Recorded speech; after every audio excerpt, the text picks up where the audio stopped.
Fala, gente. Hoje eu vou falar um pouco sobre filtração, um dos processos que ocorre na formação da urina. Então, eu vou explicar um pouco melhor sobre ele. Primeiramente, explicar o que é a filtração, né? Então, a filtração é um processo que impede a entrada de alguma substância no lumen do néfron. Ele é uma peneira. Ele deixa algumas substâncias passarem e outras ficam. Ela ocorre entre o glomérulo e a cápsula de Bowman. A gente tem células especializadas naquela região que vão facilitar a passagem de algumas substâncias, como por exemplo água e íons, e impedir que algumas outras substâncias entrem, como por exemplo proteínas grandes. Essa filtração é um pouco seletiva, ela deixa passar muita coisa, porque depois a gente vai ter absorção, depois a gente vai ter secreção. Então, primeiramente, ela tem que ser pouco seletiva para que a gente consiga ter um volume maior, para que passe mais coisa mesmo.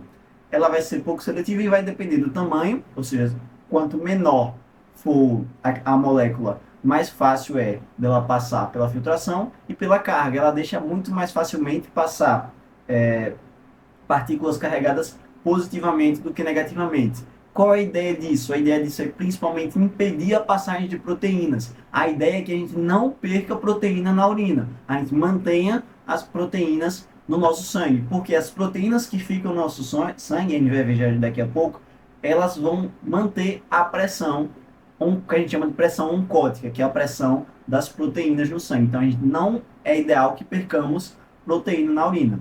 E as proteínas são moléculas grandes e de carga geralmente negativa.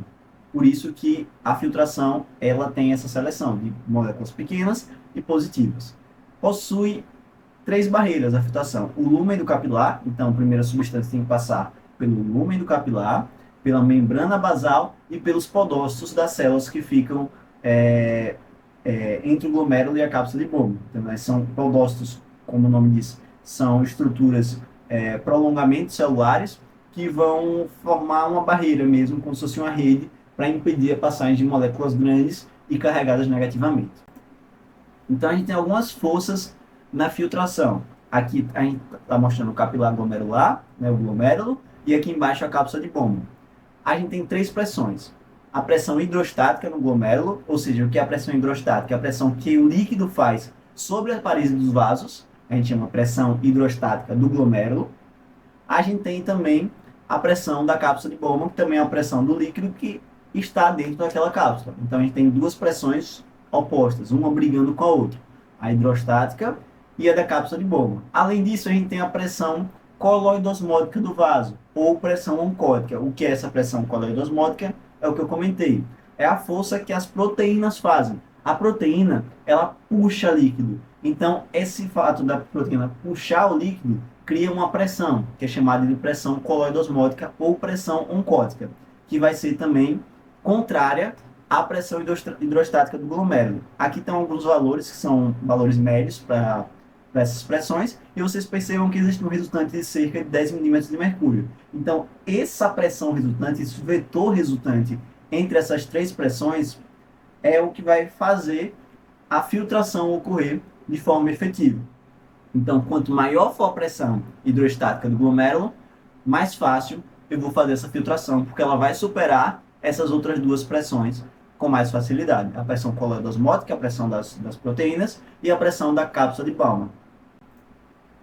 Então, o controle da taxa de filtração glomerular, note que a filtração, ela é, como eu falei, ela é bem pouco seletiva. Como que a gente faz o controle? A gente controla a taxa de filtração glomerular, que a gente chama de TFG. Essa taxa de filtração glomerular é quanto de líquido, ou seja, o sangue, vai estar sendo filtrado em determinado tempo. Então, a taxa de filtração glomerular, eu filtro por quantidade. Se eu quero filtrar mais ou se eu quero filtrar menos sangue. Então, esse controle ele é efetuado pelas arteríolas aferentes. Lembra que a aferente é a que chega no glomérulo e a eferente, que é a que sai do glomérulo. Essas duas arteríolas, elas respondem a estímulos locais ou sistêmicos. Ou seja, o estímulo pode ser ali da região própria do rim ou um estímulo sistêmico, um estímulo endócrino, um estímulo neuronal. Então, aqui mostrando basicamente o que ocorre. Aqui eu tenho a arteríola aferente e aqui eu tenho a arteríola eferente, beleza?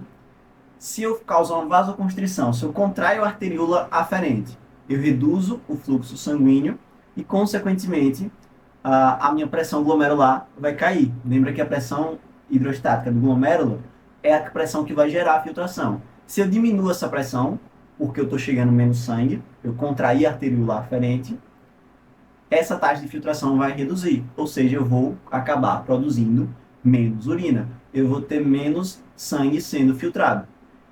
Já, pelo contrário, se eu dilato a arteríola aferente, eu aumento a quantidade de sangue sendo filtrado, aumento a taxa de filtração, produzo mais urina. E agora em relação à arteríola eferente. Se eu aumento a resistência da arteríola eferente, o sangue vai ter dificuldade de sair daqui. Se o sangue vai ter dificuldade de sair, vai aumentar a pressão nessa região. O que, consequentemente, vai fazer o quê? Quando aumenta a pressão hidrostática, eu aumento a taxa de filtração glomerular. E eu produzo mais urina. Então, note que a arteríola aferente, se eu contraio ela, eu diminuo a taxa de filtração. Se eu contraio a arteríola eferente, eu diminuo a taxa de filtração. Além disso, a taxa de filtração ela também pode ser alterada por alguns outros fatores. A gente tem esses fatores da contração, mas também a quantidade de sangue. Se por algum motivo eu estou com pouco sangue chegando nos glomérulos, pouco sangue chegando no rim, por qualquer que seja o motivo, eu vou ter uma redução da pressão glomerular, consequentemente uma redução da taxa de filtração glomerular. Então a gente tem algumas fórmulas de fazer o controle dessa taxa de filtração glomerular. A primeira é a resposta miogênica. Lembra lá da aula de fisiologia cardíaca, que a resposta miogênica que é uma resposta própria do vaso, tá? Se o vaso distende, se chega muito sangue e aquele vaso é distendido, é esticado, o que é que ele vai fazer? Ele vai contrair para manter o fluxo constante. Primeiro ponto, resposta miogênica. Segundo ponto é a resposta sistêmica. Então a gente tem algumas substâncias que são liberadas na nossa corrente sanguínea ou liberadas diretamente no rim, que vão aumentar ou diminuir a taxa de filtração glomerular. A ideia é basicamente o quê? Se eu causo vasoconstrição, lembra lá da arteríola aferente, se eu causo vasoconstrição, eu diminuo a taxa de filtração glomerular. Se eu causo vasodilatação, eu aumento a taxa de filtração glomerular. Então, vamos aqui. A noradrenalina e a adrenalina. Sistema nervoso simpático. Vasoconstrição. A taxa de filtração glomerular vai cair. Endotelina segue o mesmo sentido. Reduz a taxa de filtração glomerular. Óxido nítrico e prostaglandinas. Óxido nítrico, lembrem, é um potente vasodilatador. Ele é uma substância que é liberada no endotélio e que pode causar a vasodilatação. Então, se eu vasodilata, eu aumento a taxa de filtração glomerular.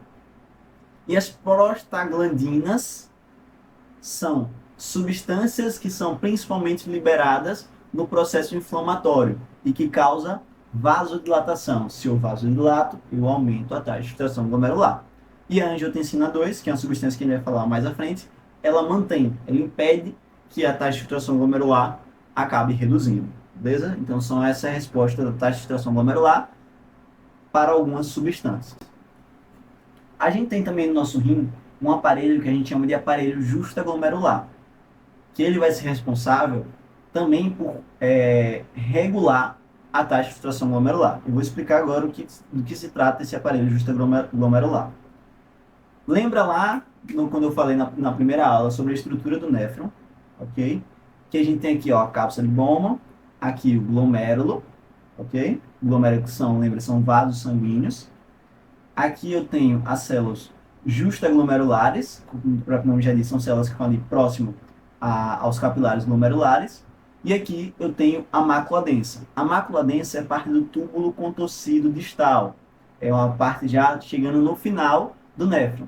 Essa mácula densa possui células especializadas em detectar a concentração de sódio. Então, ela avalia, vamos dizer assim, o sangue que está passando aqui pela arteríola aferente e eferente. A mácula densa ela recebe a resposta dessas células justaglomerulares e ela avalia. Pô, tá com muito sódio? Tá com pouco sódio?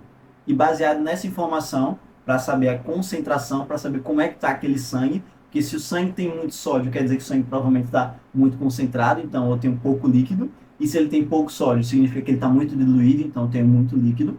E a mácula densa ela vai conseguir fazer essa identificação para gerar a sua resposta. Então, a mácula densa detecta o sódio presente no sangue, ela libera a renina, que é uma substância que a gente também vai falar um pouco mais à frente, qual é a função dela nas próximas aulas, ela causa liberação de renina e ela também gera uma vasodilatação da aferente. O que é que a vasodilatação da aferente faz? Se eu vasodilato a aferente, eu aumento a taxa de filtração glomerular. Então, a mácula densa, quando ela faz essa detecção, ela pode gerar uma vasodilatação da arteríola aferente para aumentar a taxa de filtração glomerular. Então, aqui novamente, se eu tenho pouco sódio na mácula densa, isso quer dizer que o sangue está muito diluído, eu tenho muito líquido para pouco sódio. O que é que a célula da mácula densa faz? Ela libera a renina, que aí vai, com uma cascata que a gente vai explicar depois, vai liberar a angiotensina 2, que vai fazer com que a resistência da arteríola eferente aumente. Se aumenta a resistência da arteríola eferente, então o sangue tem dificuldade para sair, taxa de filtração glomerular aumenta. Se eu reduzo a resistência da arteríola aferente, que é uma das respostas da mácula densa, eu aumento a taxa de filtração glomerular. Então, note que a mácula densa vai identificar o sódio para poder gerar um aumento da taxa de filtração glomerular, baseado basicamente na concentração de sódio, ou seja, se eu tenho muito líquido ou se eu tenho pouco líquido.